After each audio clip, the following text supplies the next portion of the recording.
So I'm gonna start this video straight up with a hot take, and a lot of people might be mad at me for saying this, but Trippie Redd's music hasn't hit the same since the passing of Juice WRLD and X, and I don't think that's a complete coincidence either. Juice WRLD and X were two of the most prominent figures of the emo rap genre during this heyday of the SoundCloud era, with both of these artists displaying their own unique sound and emotional depth throughout their discography, touching on the subject matter of heartbreak, trauma, mental health struggles, vulnerability, and of course honesty, which was something neither artist was afraid to tackle on, ultimately leading to major success in their short but legendary music careers. And it's not a coincidence how much the music quality has declined from this generation since the passing of these two, and it's really hard to pinpoint the next artist who will break the mold or carry on the torch that these guys left behind. I mean, the Kid Laroi did have somewhat of a superstar appeal for himself to curate hits and top the charts, but his music and him himself never really connected to the same demographic that X and Juice were pivotal to, nor did he have that ick factor or superstar personality either, especially considering that he was marketed as the next Juice WRLD and his protege. But as soon as he got a couple big hit songs, he transitioned right into the pop lane and never looked back. Ski Mask, being close with both X and Juice,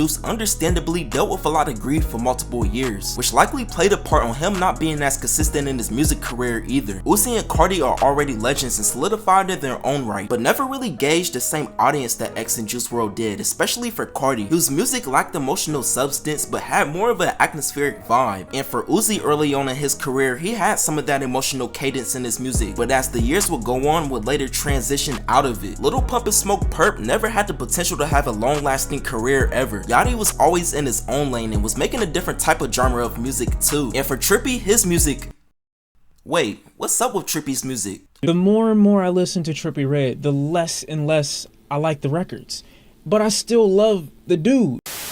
So Trippie Redd in 2024 is obviously a solidified legend in the game, with multiple chart-topping singles and gold and platinum albums under his belt that cemented his legacy. He has a certified diamond song, which at one point was the most streamed track on SoundCloud ever. He has over 70 certification plaques under his name at the age of 25. He helped popularize a new subgenre in rap, influencing a whole new generation not that long ago. He's been in some of the most notorious beefs of this generation. He throughout time shifted and molded his sound into a new aesthetic as he progressed into his music career, which in turn could be seen as a good thing to a lot of his fans or a bad thing. But as I sit back and really evaluate Trippie Redd's career, despite how legendary he has been and all the accomplishments he accomplished, it still to me seems like somewhat of a disappointment of a promising potential he never reached. And a lot of people may disagree with me on that, cause like I just listed, he's done a lot of things at his young age. But this isn't me saying that, oh, Trippie Redd, his career sucked, oh, he was a disappointment. I'm not saying none of that, but it definitely could have been better. When Trippie first came into the game and blown up at the age of 16 and 17, his sound at that time was completely different from the rest of his peers, and even other emo rappers like Lil Tracy, Lil Peep,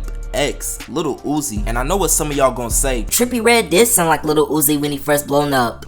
Cap. In my opinion, he never did, and I've never even seen a resemblance at all. Trippie's voice was more at a higher pitch with a youthful sound, while Uzi's was more laid back with a dark tone to it. But they definitely did have a similar cadence. That's the only thing I could really see in them. But what made Trippie unique was the emotional raw delivery in his music that had this certain rebellious punk aesthetic to it, where he would blend in his raps and melodic melodies with this unorthodox crooning he will oftenly do, which may have turned some people away from his music because it was very different at the time. But for me and many other Trippie Redd fans, that's what made his music even more special. But yeah, like I said, Trippie around the early stages of his career was different. You put him on any type of track, that man was gonna carry. You put him on an 808s distorted beat, he was gonna do his thing. You put him on a Pierre Bourne type track, he was gonna be in his bag. If he hops on the emo track, he gonna sing his heart out. If he hopped on a rock song, he would adjust to that. An EDM type of track, he know what he doing. Hell, even a classic rap boom bap beat, he knows how to flow on there. Like, Trippie came in out the gate and had no weaknesses in his archetype. Like, he could literally do damn near anything when it came to making music. And this is where the comparisons between him and X really kicked in, cause like Trippie, X could do any genre of music with ease and had no weaknesses, and even at some points was better than Trippie at doing it. And it makes complete sense cause that was part of his allure, with him cultivating this cult-like fan base where they appreciated and accepted his diversity, taking his artistry from A to B and really transitioned him from an underground SoundCloud legend to a mainstream pop megastar within a couple years. But with Trippie and X, X constantly being compared to one another with their similar music styles, it was inevitable for them to come to contact and eventually become cool with one another, where they would show each other a tremendous amount of respect and admiration for the craft and artistry that they created. And not only they were just fans of one another, but they were also close friends. I had met bro, we had just became like super cool friends, and now that's my best friend, I could say. Like, God, can I get a fucking picture? Oh my god. Oh my god! Oh my god, hold on, I'm trying to flip it. Oh, hey. But what really solidified their chemistry on how well that they would mesh well together in the studio was on the first official track on X's album called F Love, which was the one and only track to officially release while X and Trippie was alive. This song was the heartbreak anthem for the SoundCloud Sad Boys, and it really took you to a place of hurt and resentment for a girl who switched sides on you, which was something that both of these artists could have related to, hence why the song was so good. But like I just said, this would be the only track that would come out with both of them being alive due to later disputes they had with one another, and it kinda sucks that's the case, cause when this song did come out, it was big, like it went diamond, and for a moment, as I mentioned earlier, it was the most streamed song on SoundCloud ever. And I already know that they had another song come out years later on Trip at Night, but that song does not hit the same at all, especially comparing it to a classic track like F Love. And they changed the beat, nor did X have any say in it too, so it felt kinda weird listening to it. But yeah, X and Trippie never collaborated again due to a beef they had later on in their careers, which I'm not gonna really get into cause that's not the topic of this video. But when X dropped 17, he really changed the perspective on how people viewed his music from an outside looking in, with his vulnerability that nobody knew he had, unless you were already a hardcore X fan who already knew about tracks like I Don't Wanna Do This Anymore, or tracks like Let's Pretend We're Numb, or I Spoke to the Devil in Miami. If you weren't the biggest X fan and was just a casual hip hop listener, you didn't really know that side of him. You just thought he was a rage-filled rapper just making SoundCloud mumble songs. But no, this album was raw,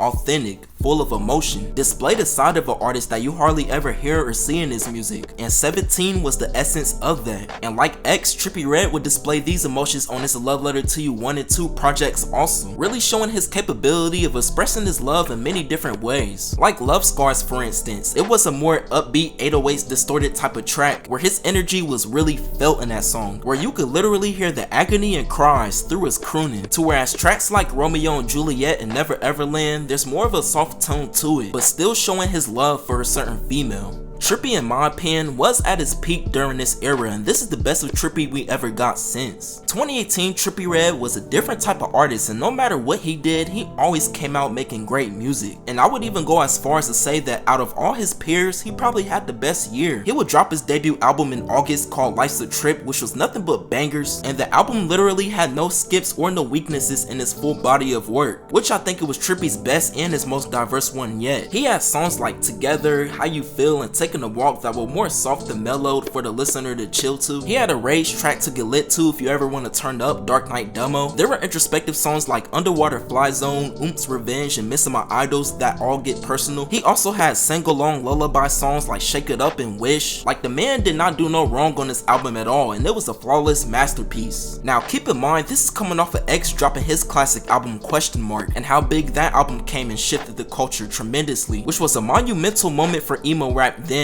even if we didn't really realize it at that time. This album would become X's most critically acclaimed successor in his whole discography, eventually being certified 5 times platinum, the most streamed hip-hop song in Spotify history, and even producing a diamond song too. So this album was a really big deal, and with Trippie dropping Life's a Trip following this behemoth project, I would say personally he lived up to the quality of the album. It was just as diverse, the emotion was there, the theme of the album was there, the artistic ability was there. The only thing that really wasn't was the big hit songs that X had. But regardless, Life's a Trip is still just as respected as Question Mark is, and a lot of people would agree that that's also Trippie Redd's best album. But also another artist who was from Chicago who came out of nowhere and really left his imprint on the culture, and that artist was Juice WRLD, where he seemingly came out of nowhere and dropped a classic album, with that album being called Goodbye and Good Riddance. And to say that this project was a no-skip album would be an understatement, cause literally every song on here felt like a hit, and not only did the fans really love his music, but also Trippie Redd did too. I still see your shadows on my dick.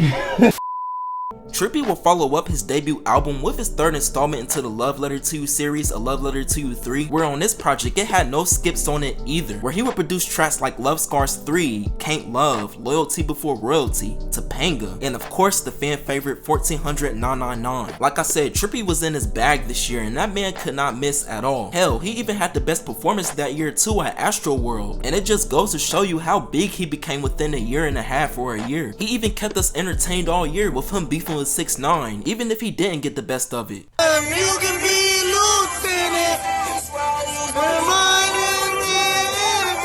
But so many things went right for Trippie this year, and this really set him apart and cemented his stay in the game from the rest of his peers. He wasn't a Lil Uzi clone, he wasn't a mumble rapper who just got lucky and blew up, he wasn't a talentless musician, he wasn't an artist that was just there for the moment in time. Trippie was a certified hit maker that was going to carry on the torch for emo rap after X passed away.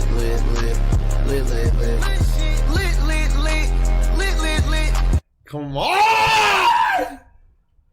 There's no way y'all trolling me, bro. I'm not about to hear this nigga go lit. I feel like the biggest notable stain on Trippie Redd's career when it's all said and done will be the noticeable regression he had in his music as time went on, especially after the passing of X and Juice. And I'm not going 100% fault the blame on them on why Trippie Redd's music don't hit the same anymore. It could be many other factors like complacency, laziness, the lack of a drive. I really don't know, but he said himself that when Juice and X both passed away, somewhat of his competitive spirit did too. And he was even seen on camera saying to Juice that after X died, he was his only competition. Everybody from my era is gone. They all passed away.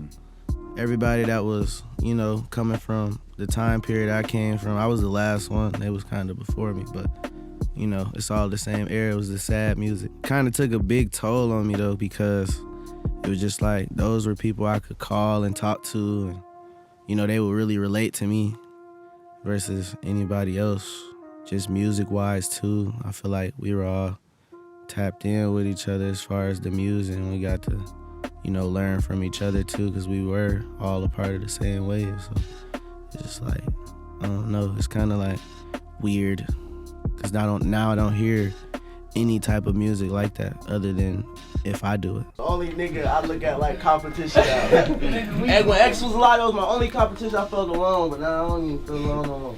So that's definitely played a part in it. We can't sit up here and act like it hasn't. But you also gotta realize, for these past couple of years, Trippie's been well off. Like, he's made a lot of money. Let's not forget, a couple years ago, he signed a $20 million record deal, which I'm pretty sure that's probably the most money he's ever seen in his entire life. And mentally, it probably played a part in his drive into music too. He doesn't have that raw essence of hunger anymore. Creativity-wise, he's lacked a lot for these past couple years. And don't get me wrong, Trip at Night was a fire album, and he's came up with some great creative concepts, but it always ends up seeming like he never follows through on it and it just flops. And he comes off today as looking more for a viral hit, more so than really perfecting his own craft to his highest capability. And it just feels like the presence that Trippie Redd's music has isn't there anymore. Even with his most recent A Love Letter to You 5 installment, it felt completely dull and lack of the energy. And it's not like the album was bad or anything, but the A Love Letter to You vibe wasn't there. And while I was listening to the album, it just felt like a far cry to what Trippie Redd used to easily dominate in, which was making great love and pain music with ease. But now it seems like he just really don't have it in him anymore, and a version of Trippie Redd's music that I fell in love with is completely in the past.